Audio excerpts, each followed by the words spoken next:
চিত্রহীন রাজা এলো রাতে স্বপ্ন দেখছে যে অদ্ভুত স্বাদের একটা ফল খাইতেছে। আচ্ছা এখন হালায় রাত করে এমনি করে ফলে দিছে কামড়, ঠাস করে এক বান্দি হেডা হলো সিলেন দিয়ে উঠছে। পরে ঘুমের থা উঠছে দেখে কি এই দাসির হোক দিছে কামড়। ঠিক আছে, যাই হোক শালায় তো ঘুমের থেকে উঠে মন্ত্রী ডাক দিছে, মন্ত্রী এদিকায়, আমি রাত্রে অদ্ভুত স্বাদের একটা ফল খাইছি, তুই রাত যা আজকে এলান করে দে যে এই স্বাদের ফল আমারে যে খাওয়াইতে পারবো এই রাজ্যের, তার সাথে আমার মেয়ে বিয়ে দিমু। এই কথা কওয়ার পরে মন্ত্রী তো মনে করে একেবারে মানে খেই পেঁচায় হেরে ব্যাক করে কইছে কয় এই কাহিনী। সবাই তো মেলা খুশি হয়েছে, কই কি আর বালের ফল খাইছে, এটা তো আমরা তো খাওয়াই বাড়ি পারবো। সবাই বিভিন্ন রকম ফল নিয়ে রাজার বাড়ি এসে উপস্থিত হয়েছে। আনার পরে রাজা একটা শর্ত দিছে, কয় আমি রাত্রে যে ফলটা খাইছি স্বপ্নে, তোমরা যে ফল আনছাও এই ফলের সাথে যদি স্বাদে না মিলে তাহলে যে ফল আনছাও এটা টুকিতে দিব। আমার মাফ করে দে হুজুর। আচ্ছা ঠিক আছে দিন, তা আপনি চেক করেন।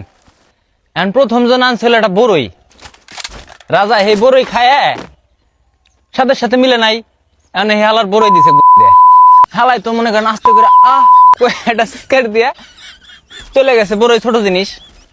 তারপরের জন আনছে এটা কলা, কলা আবার বড় সড়ো।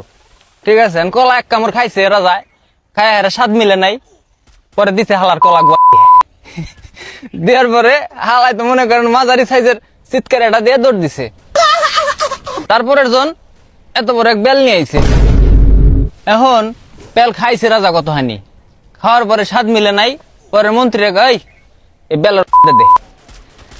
এখন মন্ত্রী যায় বেল দিবার যায়, যখনই ঠেলা দেয় ও তো ব্যথা পায় কানবো, ও কান্দে না, ও খিলখিল করে আশা চলতেছে।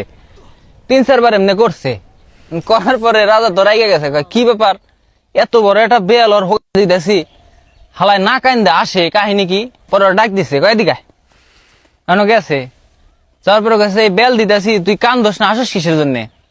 কয় রাজা কাহিনী তো এটা আছেই। কয় কি কাহিনী? কয় আমার এত বড় বেল তাই ঢুকতেছে না, কয় আমার পরের জন্য এত বড় এক কাঁঠাল নিয়ে বসে রয়েছে, ওর ভাগ্যে কি আছে কোন তো।